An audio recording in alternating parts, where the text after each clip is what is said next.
Eu me chamo Bárbara Silva Vasconcelos e, juntamente com o mestre Eric Siddhartha Gomes de Oliveira, nós produzimos o artigo Análise da Literatura para a Política Criminal Atuarial, Modelos Aplicáveis a Jovens Infratores.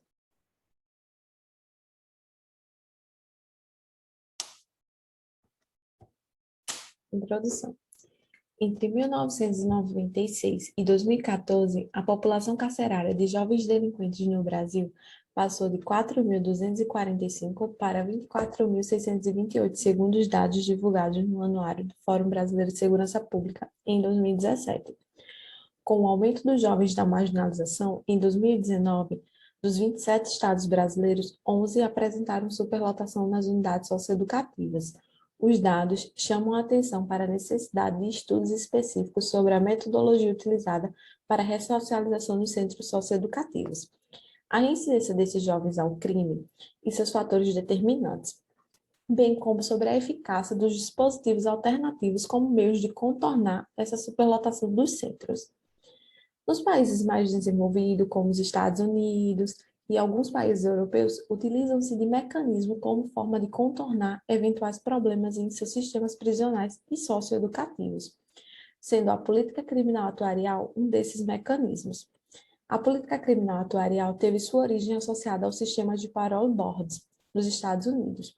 Diferentemente do contexto brasileiro, a política tem uma forte tendência nos países norte-americanos como uma ferramenta de auxílio na gestão. O emprego desses instrumentos para o gerenciamento e a medição de risco tem se tornado cada vez mais um método preferencial para a reformulação de estratégias preventivas na gestão da criminalidade. O objetivo dessa pesquisa é apresentar modelos com base na análise da literatura com a qual possa gerir-se o enfrentamento da criminalidade de jovens delinquentes, seguindo o critério de classificação de indivíduos conforme perfis de risco. Riscos profiles, podendo assim analisar qual o melhor modelo para jovens infratores brasileiros. Os jovens infratores brasileiros e o sistema socioeducativo no Brasil. Os jovens delinquentes estão classificados pela legislação brasileira como os infratores que não atingiram a idade de 18 anos, o que os submetem a uma legislação diferente dos demais infratores. No Brasil, esses jovens são submetidos às condutas e normas estabelecidas no Estatuto da Criança e do Adolescente. Nos dados mais recentes, divulgados pelo Conselho Nacional de Justiça, há mais de 22 mil jovens infratores no Brasil em regime de internação, para 461 unidades socioeducativas que estão ativas em todo o país. Algumas dessas unidades apresentam até 3 jovens para um lugar de ocupação. A política criminal atuarial e a criminologia atuarial. Inicialmente, é importante entender que, embora a política criminal atuarial e a criminologia atuarial estejam correlacionadas, elas exercem diferentes papéis no ramo do direito. A criminologia busca identificar as determinações do crime, concentrando-se naqueles com maior probabilidade de cometerem os crimes mais graves e aqueles com maior risco de se tornarem reincidentes. Já a política criminal atuarial é a política que utiliza a lógica atuarial, na busca clara de identificar e avaliar os perfis dos criminosos, podendo assim gerenciá-los e prevenir riscos à sociedade. A classificação dos perfis de risco como mecanismos da criminologia. A classificação dos perfis de risco tem como papel fundamental entender o grau de risco do indivíduo, de acordo com as características históricas e psíquicas. A construção dos perfis de risco dos infratores assume na política criminal atuarial uma posição central. A psicologia tem grande peso na classificação desses perfis aqui no Brasil. Existem diversos estudos no sentido de analisar, classificar os jovens a título de históricos psicológicos, utilizando muitas vezes o sistema de classificação DSM-2, que é o Manual Diagnóstico e Estatístico de Transtornos Mentais. Bem, no que tange ao desenvolvimento da metodologia da política criminal atuarial em todo o mundo. As ferramentas de avaliação de risco são produzidas a partir de dados relativos a grupo de pessoas e os fatores que preveem o comportamento futuro do indivíduo.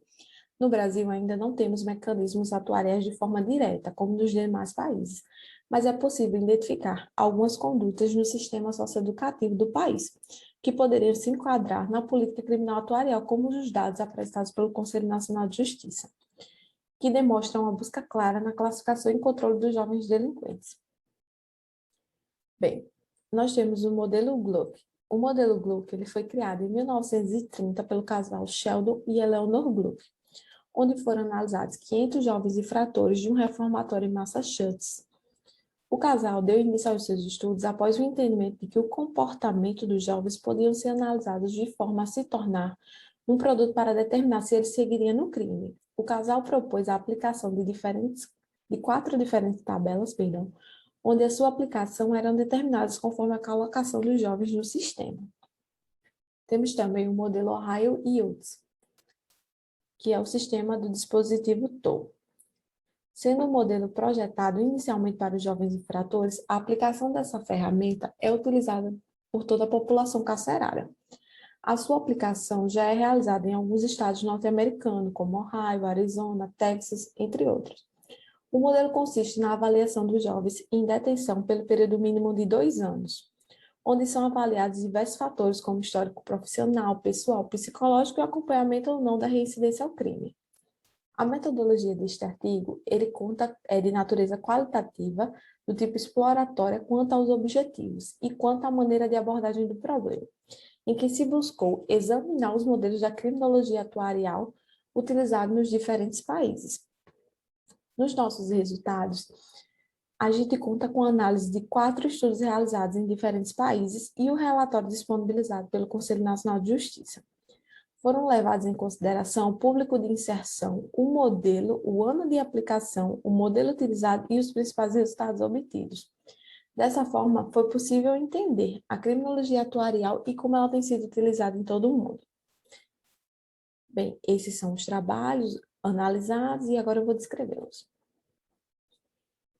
O primeiro estudo foi explorando a aplicação da criminologia atuarial na África do Sul.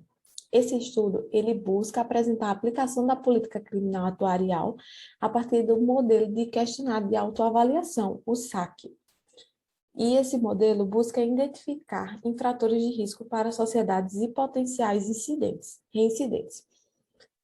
Já o artigo Validação do exame do Sistema de Autoavaliação de Jovens de Ohio, ele trata sobre o estudo de uma ferramenta de avaliação de risco atuarial com criminosos sexuais juvenis, utilizando a ferramenta OIAS, que foi projetada com 32 itens e é utilizada em toda a população. Neste estudo, o objetivo é examinar a validade da ferramenta com o perfil dos criminosos. O terceiro estudo é quantificando o risco relativo aos agressores sexuais, avaliando as taxas de risco pelo estatístico 99. Que esse estatístico 99 é uma escala atuarial de 10 itens que avalia o risco de reincidência. E o estudo é realizado sobre a aplicação dessa pontuação estatística 99, utilizando 8 amostras no Canadá, Reino Unido, Estados Unidos e a Europa Ocidental. E, por último, o artigo que é a previsão da reincidência criminal tem como objetivo examinar modelos prognósticos sensíveis a amostras de calibração. Foram utilizados infratores condenados a pelo menos 10 meses de prisão por um crime de violência sexual no sistema de Zurique, na Suíça, durante o período de 2 anos. O Conselho Nacional de Justiça, ele emite um relatório que busca analisar de formas mais detalhadas o perfil desses criminosos, tanto do sistema carcerário quanto do sistema socioeducativo. Então, na busca de uma melhor análise e acompanhamento do seu sistema, por intermédio do Departamento de Monitoramento e Fiscalização do Sistema Carcerário e do Sistema de Medidas Socioeducativas, foi realizado em 2019 um levantamento sobre as reentradas e reiterações infracionais. Neste relatório, é possível identificarmos em dados quantitativos o cenário de reincidência nacional. Segundo o relatório, entre 2015 e 2019, dos 5.544 jovens analisados, 1.327 retornaram ao menos uma vez ao sistema socioeducativo, o que perfaz o percentual de reentradas de 23,9%. Se analisarmos demograficamente, a taxa de reincidência se apresenta variável em relação aos diferentes estados brasileiros, onde Minas Gerais tem a maior taxa de reincidência, sendo o percentual de 30,3%. As conclusões. Na busca para o melhor enfrentamento à superlotação dos centros socioeducativos do país, como também o melhor controle e neutralização de jovens potencialmente perigosos para a sociedade, a criminologia atuarial se torna uma ferramenta de apoio à tomada de decisões e apresentar resultados positivos ao cenário atual. Diante de alguns dos modelos utilizados em diferentes países, o modelo OIAS, que é o dispositivo ferramenta, pode ser utilizado no sistema de jovens infratores brasileiros, visto que a sua metodologia de aplicação se dá inicialmente com base na aplicação de questionários, o que é rentável para o sistema, bem como no seu período de aplicação, que permite o melhor controle dos dados e confiabilidade dos resultados. Desse modo, o modelo pode apresentar resultados mais satisfatórios para o sistema nacional. Aqui estão algumas referências, como o Fórum Brasileiro, o artigo de Dieter, a legislação brasileira e alguns outros artigos. No mais, é isso. Obrigada.